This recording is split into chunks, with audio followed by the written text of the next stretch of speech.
Oke guys, jadi kali ini gue bakal cerita mengenai pengalaman gue saat pembuatan konten horor. Pengalaman gue sih banyak, dari beberapa gue saat pertama sampai sekarang gue pembikinan konten horor. Banyak sekali pengalaman yang suka maupun duka, senang maupun susahnya, gue udah ngerasain dong. Gimana susahnya saat pembuatan bikin konten horor. Kalau dibilang seru, ya seru. Bilang seram, ya pasti seram lah. Namanya konten horor. Dibilang serunya itu, gua gak tahu kenapa. Gak tahu, mungkin hobi juga mengenai horor tuh. Gua bisa tahu gitu, dan juga saya bisa yakin bahwa makhluk halus itu ada. Ya walaupun waktu dulu tuh gue sama makhluk halus tuh percaya gak percaya ya. Dikatakan gak percaya tuh karena gue belum pernah ngeliat tuh kayak sosok makhluk halus atau dan lain sebagainya gitu. Dikatakan percaya karena gue sendiri tuh umat muslim ya, karena sudah diceritakan juga bahwa Allah tuh menciptakan makhluk gaib dan makhluk kita manusia gitu. Nah, saat di pembuatan konten horor tuh gue jadi yakin bahwa makhluk halus itu benar-benar ada di dunia ini. Walaupun gak menyatu bahwa dunia manusia sama dunia makhluk itu gak menyatu, tapi dia suka menampakkan diri di hadapan manusia. Saat pembuatan konten horor tuh gue banyak sekali mendapatkan pengalaman, wawasan, dan yang gak bakal gue lupain sampai sekarang, sampai saya tua nanti. Jadi entah berapa lama ya gue bikin konten horor tuh, yang pastinya menegangkan banget tuh. Ya saya sendiri bukan orang pintar, saya bukan orang di bidang makhluk gaib atau di bidang orang pintar. Saya hanya orang biasa yang haus akan pengetahuan tentang makhluk gaib. Jadi dengan hausnya saya pengetahuan dengan makhluk gaib, saya bikinlah konten horor ini. Saya punya kenalan salah satu orang pintar, bisa dikatakan gitu, karena beliau bisa berkomunikasi, bisa berhubungan dengan makhluk gaib.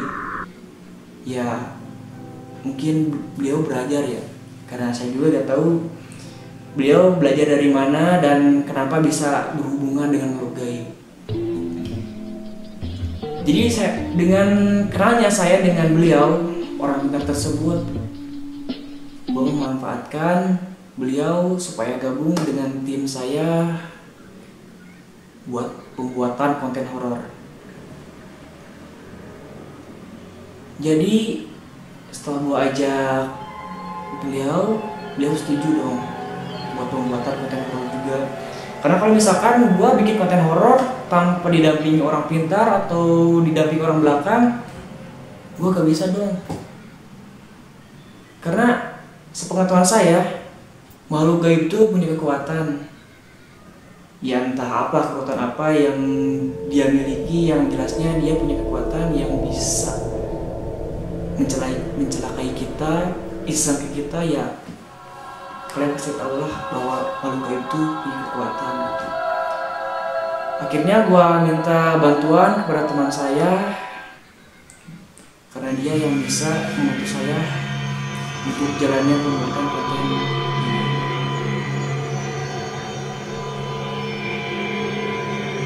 Apa pengalaman Anda saat syuting horor? Dari beberapa banyak konten yang gue buat, terutama dari pertama sampai sekarang, itu banyak banget pengalamannya, yang senang maupun menegangkan. Dikatakan senang, saya bisa asik sama teman-teman saya, bisa ngumpul, saya punya referensi yang saya tadi katakan. saya punya wawasan tentang mengenai dunia horor seperti apa, seperti gimana, dan harus gimana cara menghadapi mereka gitu. Pengalaman yang saya gak bisa lupakan sampai sekarang tuh, jadi ceritanya gini. Saat itu gua dan tim gua mau pembuatan salah satu konten di pemakaman. Sebelum hari H kemudian, saya siapkan tim dan juga orang pintar tersebut buat melaksanakan konten horor di hari yang sudah kami tentukan. Saat hari H, kami mulai mengeksplor salah satu pemakaman yang terkenal banget angkernya, terkenal banget seremnya di salah satu kampung yang saya tidak bisa katakan karena ini udah ada kesepakatan di antara saya dan penunggu di sana. Ini penunggunya bukan manusia ya, penunggunya tuh makhluk halus. Dia penunggu di sana tuh salah satu pemimpin, bisa dikatakan raja dari makhluk halus di tempat pemakaman tersebut. Jadi bukan hanya dicerita saja bahwa kerajaan tuh hanya dipegang manusia, tapi di dunia gaib pun ada. Bahwasannya kerajaan di dunia gaib itu ada. Bahwa ada bakat rajanya, panglimanya, patihnya, sampai rakyatnya juga ada. Ya itulah salah satu referensi atau pengetahuan yang gua dapat selama saya bikin konten horor. Jadi saat saya mulai berdiskusi dengan tim saya, rekan-rekan saya semua buat melaksanakan konten horor, saya briefing dulu, saya persiapan sebelum masuk ke target lokasi tersebut. Saya mempersiapkan diri. Saya dibekali salah satu barang, entah apa itu barang yang dikasih oleh orang pintar tersebut. Katanya ini barang buat jaga-jaga, buat kalian juga supaya kuat nanti pas di lokasi, katanya. Karena beliau sudah hunting dulu sebelum pembuatan konten, bahwasanya dia tahu ada apa saja di tempat tersebut dan harus gimana juga. Dan akhirnya dia mempersiapkan apa saja yang harus dibekalkan kepada diri kita masing-masing buat kita kuat di konten horor tersebut. Setelah semua selesai, saya dan rekan-rekan saya mulai baca doa di situ dan langsung eksplor tempat tersebut. Tujuan kita tersebut gak lain lagi buat nyari malah salah satu makhluk halus. Kita coba wawancarai salah satu makhluk halus di pemakaman tersebut. Yang bikin gua anehnya tuh, orang pintar tersebut tuh bisa narik salah satu makhluk gaib yang ada di tempat tersebut. Caranya tuh dia siapkan salah satu moderator yang sudah kita siapkan juga. Dia mulai membaca entah itu mantra atau salah satu ucapan dia yang bisa membuat makhluk gaib tertarik kepada salah satu tubuh moderator. Dia baca mantra tersebut, dia tarik itu hantu. Dia enggak kayak narik besi atau narik tambang apa gitu, dia coba tarik gini, ditarik mantra moderator, dia langsung masuk ke tubuh moderator. Gua aneh dong, kok bisa gitu? Gua disitu langsung percaya tuh belum 100% percaya karena entah gimana, gue belum yakin banget bahwasannya makhluk gaib itu benar-benar ada. Dia mulai masukkan ke tubuh moderator, kita coba berinteraksi, bahwasannya disitulah saya mengetahui wawasan tentang adanya kerajaan hantu atau makhluk gaib tersebut. Kita ada 2 makhluk gaib yang kita tarik. Setelah kita Selesai wawancara kita berinteraksi dengan dia, kita tutup konten tersebut, kita pamit, kita minta maaf karena telah mengganggu atau telah mengusik kenyamanan makhluk tersebut. Setelah selesai kita pulang, kita langsung kemas-kemas, gak lama juga karena cuaca lagi kurang mendukung juga karena lagi hujan gitu. Kita langsung pulang bergegas, kita siapkan, masukkan barang-barang ke mobil, kita lanjut pulang. Pengalamannya satu, saat kita masukkan barang ke mobil, kita langsung pulang, dan orang pintar tersebut nggak ikut dengan kita. Bahwa orang pintar tersebut tuh dia karena beda arah, dia memutuskan pergi bersama temannya dengan kendaraan lain.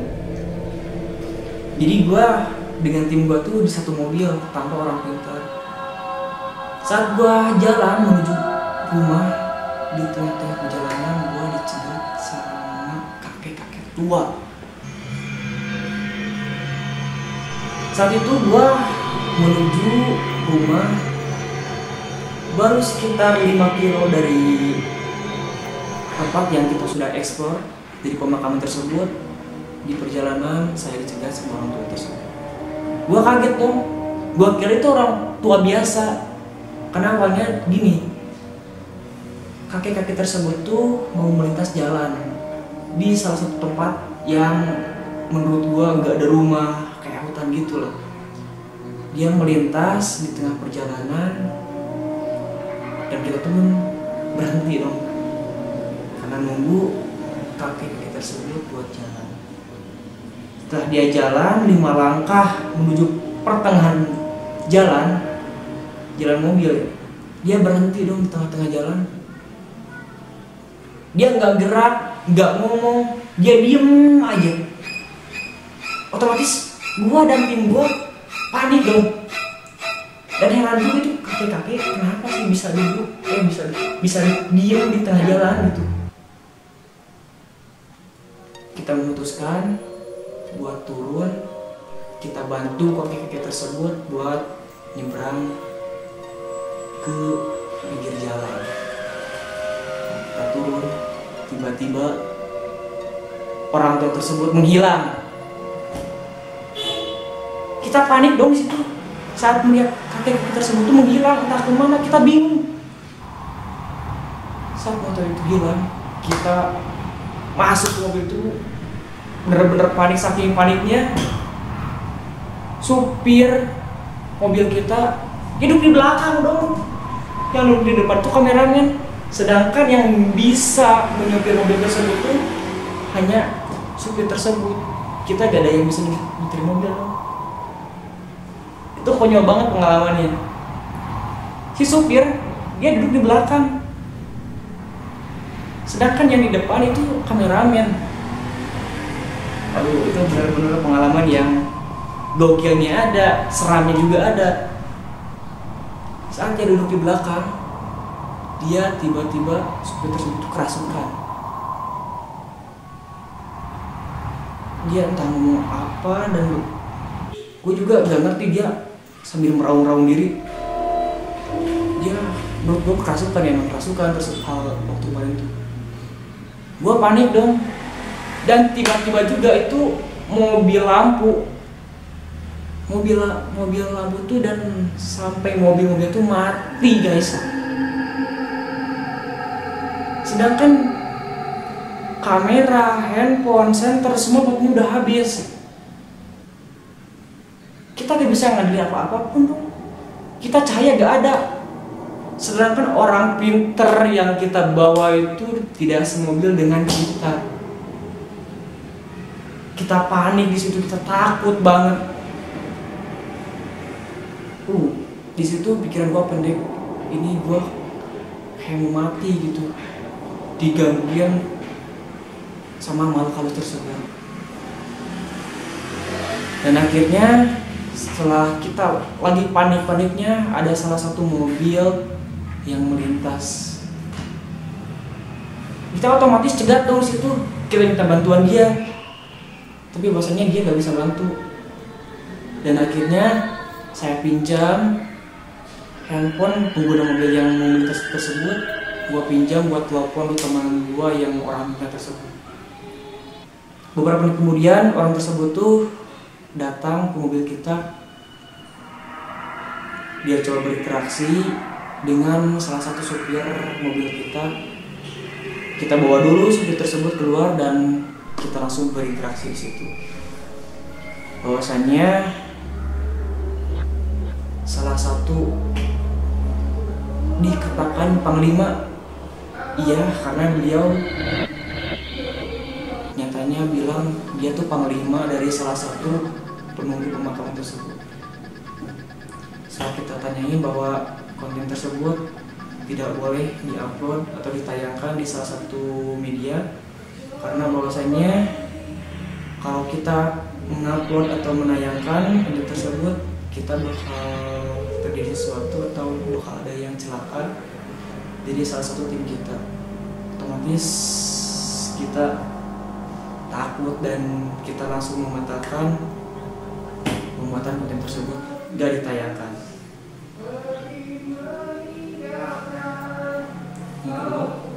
Udah tutup.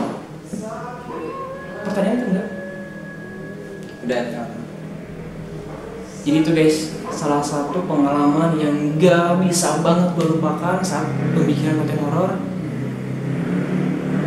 Itulah, semoga bermanfaat dan juga membuat kalian terkesan banget dengan cerita saya. Saya mohon pamit dan maaf juga bila kata-kata saya yang kurang berkenan atau kurang sopan dan kurang menarik. Saya cabut, undur diri, bye.